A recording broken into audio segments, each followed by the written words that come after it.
नमस्कार किसान साथियों, आज इस वीडियो में हम बात करने वाले हैं कि धान की फसल को लगाने से पहले आप लोगों को किन किन सावधानियों को बरतना चाहिए। साथ में आप लोगों को खेत तैयार करते समय बेसल डोज में कौन कौन सी खाद डालनी है और जो खाद डाल रहे हैं उनका संपूर्ण उपयोग आपका खेत कर सके, आपकी फसल में पेड़ पौधों में आपकी खाद पहुंच सके, उसके लिए क्या क्या बात ध्यान रखनी है वो बात करेंगे, ताकि आप जो फसल लगा रहे हैं वो हरा भरा और स्वस्थ चलता रहे और आपकी धान की फसल से एक ताबड़तोड़ उत्पादन प्राप्त कर सके। साथ ही हम बात करेंगे धान की फसल के ट्रांसप्लांट करने के बाद में लगभग 10 दिन बाद तक आप लोगों को कौन कौन से खाद डालने हैं, क्या क्या सावधानी रखनी है, कैसे सिंचाई करनी है, इस बारे में हम आपसे आज इस वीडियो में बात करने वाले हैं। तो वीडियो के आखिरी तक जरूर बने रहिएगा। तो नमस्कार किसान साथियों, आप सबका स्वागत है हमारे यूट्यूब चैनल किसान वाला जंक्शन में। अगर अभी तक आपने हमारे चैनल को सब्सक्राइब नहीं किया है तो चैनल को सब्सक्राइब कर लीजिए। साथ में वीडियो अगर अच्छी लगती है तो लाइक और कमेंट करें और दूसरे किसान साथियों के साथ ज्यादा से ज्यादा इसको शेयर करें। किसान साथियों, हम लोग जो भी खाद अपने खेत में डाल रहे होते हैं उसका हम लोग सिर्फ 1% से लेके 15% तक का ही उपयोग ले पा रहे होते हैं। अगर आप लोगों को ऐसा लग रहा है कि जो आपने खेत में खाद डाली है जैसे डीएपी है, जिंक है, पोटास है, इनका संपूर्ण लाभ इनका कैसे लिया जाए ये जानना है तो जरूर वीडियो में बने रहें। सबसे पहले बात करते हैं, जो आप लोगों ने धान की फसल आप लोगों को जो लगानी है, अगर उससे एक ताबड़तोड़ अच्छा उत्पादन प्राप्त करना चाहते हैं तो जो आपने नर्सरी लगा रखी है उसको 20-25 दिन में तैयार हो जानी चाहिए और उसके बाद में उसको अपने खेत में ट्रांसप्लांट जरूर कर देना चाहिए। चलिए किसान साथियों, अब बात करते हैं इस वीडियो के मेन टॉपिक के ऊपर कि अगर आप लोगों की नर्सरी तैयार है, उसको उखाड़कर आप लोग अपने खेत में लगाने जा रहे हैं तो आप लोगों को खेत कैसे तैयार करना है जिससे आप लोगों का उत्पादन बहुत अच्छा और ताबड़तोड़ हो सके। तो आप लोगों को सबसे पहले जो करना है वो करना है अपने खेत की अच्छे से गहरी जुताई। गहरी जुताई मैं अक्सर बोलता हूँ, वो इसलिए बोलता हूँ क्योंकि जो भी हम खाद डालते हैं वो जमीन के ज्यादा नीचे तक नहीं जा रही होती है और वो एक सख्त परत बनाते चली जा रही होती है, जिससे क्या होता है कि आपकी जो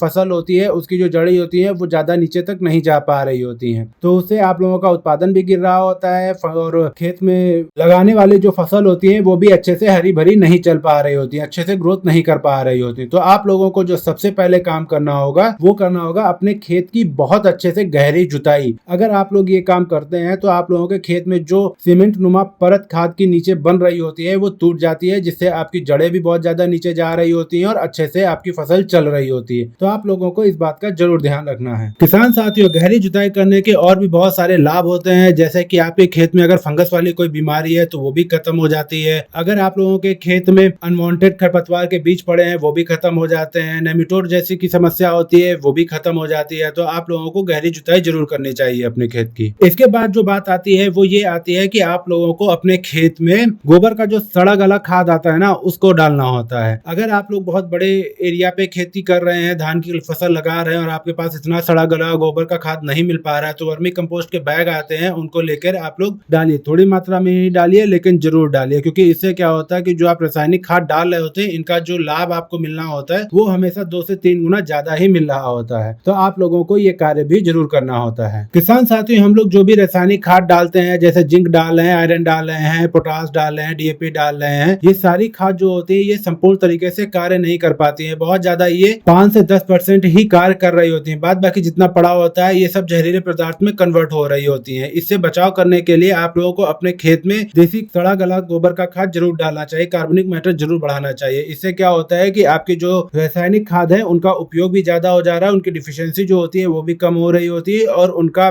पावर बढ़ रहा होता है और आपके खेत को किसी तरीके का नुकसान भी नहीं हो रहा होता है। तो आप लोगों को ये कार्य जरूर करना चाहिए। देसी खाद डाल देने के बाद में आप लोगों को अपने खेत की अच्छे से जुताई कर देना होता है। उसके बाद आप लोगों को उसमें पानी भर देना होता है, फिर उसमें आपको पडलिंग करनी होती है, आप लोग रोटावेटर वगैरह लगाना होता है। इसके बाद जो सबसे जरूरी काम आता है वो आता है आपको सुहागा लगाना। लेकिन सुहागा लगाने से पहले आप लोगों को कुछ रासायनिक खाद अपने खेत में डालनी होती है। तो बेसल डोज में आप लोगों को पूरा 1 बैग डीएपी डालना होता है। देखिए, बहुत से किसान साथी ऐसे हैं जो कि डीएपी वगैरह खाद धान की फसल लगाने के 2-4 दिन बाद 10 दिन बाद देते हैं, लेकिन आप लोगों को ऐसा नहीं करना है। आप लोगों को शुरुआत में बेसल डोज में ही देना है, क्योंकि जो फास्फोरिक खाद होते हैं इनको जब आप शुरुआत में देते हैं तभी आपकी जो फसल होती है इनका संपूर्ण 100% उपयोग कर पा रही होती है। तो आप लोगों को इस बात का जरूर ध्यान रखना है। इसके बाद जो दूसरी खाद आती है वो आती है पोटास। किसान साथियों, आप लोगों को पोटास भी बेसल डोज में डालना होता है, क्योंकि पोटास जो होता है वो पर्यावरण तनाव से भी बचा रहा होता है, आपकी फसल को हरा भरा भी रखता है और बीमारियों से लड़ने की ताकत भी दे रहा होता है। तो आप लोगों को ये भी जरूर डालना होता है, क्योंकि पोटास के रेट महंगे होने की वजह से बहुत सारे किसान साथी नहीं डाल रहे होते हैं, जिसकी वजह से उनके खेतों में पोटास की डिफिशियंसी बहुत ज्यादा आ आ चुकी होती है। तो आप लोगों को इस बात का जरूर ध्यान रखना है। पोटास का जो काम होता है वो ये होता है कि जब आपकी फसल तैयार हो रही होती है, जब दाना बन रहा होता है, तो उसमें दाने में वजन लाना, चमक लाना और मजबूती लाना, ये सब पोटास का काम कर रहा होता है। साथ में पोटास का ये भी काम होता है जब दिन में प्रकाश संश्लेषण के माध्यम से भोजन बना रही होती है तो पूरे पौधे के हर कोने में, हर जगह पे भोजन पहुंचाने का कार्य भी पोटास ही कर रहा होता है। तो पोटास बहुत ज्यादा आवश्यक होता है, इसलिए आप लोगों को इस बात का जरूर ध्यान रखना है, लापरवाही नहीं रखनी है। पोटास अपने खेत में जरूर डालना है। लगभग 35 से 40 किलो या फिर पूरा एक बैग आप लोगों को पोटास अपना बेसल डोज में डालना होता है शुरुआती चरण में। किसान साथियों, ये जो मैंने खाद बताई वो मैंने आपको पर एकड़ के हिसाब से बताई है। ये खादें आपको अपने खेत में डालने के बाद में आपको पाटा लगा देना है, फिर उसके बाद आपको अपने खेत में धान की बुआई करनी होती है। किसान साथियों, जब आप लोग अपने धान की फसल की बुआई करा रहे होते हैं तो जो लेबर होते हैं थोड़ी सी लापरवाही कर जाते हैं, जिससे खेत कहीं कहीं पे खाली हो जाता है। तो पर एकड़ के हिसाब से लगभग 80,000 पौधे आपके खेत में लगाने होते हैं। तो आप लोग जब भी बुआई करने जा रहे हैं तो लेबर्स को पहले ही बता दीजिए कि लगभग 80,000 पौधे आपको अपने खेत में लगवाने हैं, ताकि आपका जो खेत है वो हर तरीके से हरा भरा और स्वस्थ रहे और अच्छा उत्पादन आप लोग प्राप्त कर सकें। पौधों के लगने के लगभग 10 दिन बाद आप लोगों को अपने खेत में यूरिया डालनी होती है, क्योंकि शुरुआती चरण में जब हम लोग डीएपी डाल रहे होते हैं तो कुछ मात्रा उसमें नाइट्रोजन मिल जा रही होती, तो इसलिए उस समय आवश्यक नहीं हो रही होती। तो लेकिन इस समय आवश्यकता नाइट्रोजन की बहुत ज्यादा हो रही होती है, तो आप लोगों को 10 दिन बाद लगभग नाइट्रोजन आप लोगों को अपने खेत में देनी होती है। लगभग आप लोगों को 30 से 35 किलो या पूरा एक बैग यूरिया का देना होता है, और यूरिया के साथ में आप लोगों को जिंक देनी होती है। इनको आपको अपने खेत में जाके छिटक विधि से डाल देनी होती है। इसके बाद में जब आप 15 दिन बाद अपनी फसल देखेंगे तो आप लोगों को कल्लों की संख्या बहुत ज्यादा बढ़ी हुई मिलेगी। साथ में आपके जो पौधे होंगे वो एकदम हरे भरे और स्वस्थ दिखाई दे रहे होंगे। किसान साथियों, इस वीडियो में दी गई जानकारी अगर आप लोगों को अच्छी लगी है तो वीडियो को लाइक करें, कमेंट करें और दूसरे किसान साथियों के साथ ज्यादा से ज्यादा शेयर करें, ताकि वो भी इस वीडियो को देखकर अपना लाभ उठा सके। और अगर अभी तक आपने हमारे चैनल को सब्सक्राइब नहीं किया है तो चैनल को सब्सक्राइब कर ले। धन्यवाद।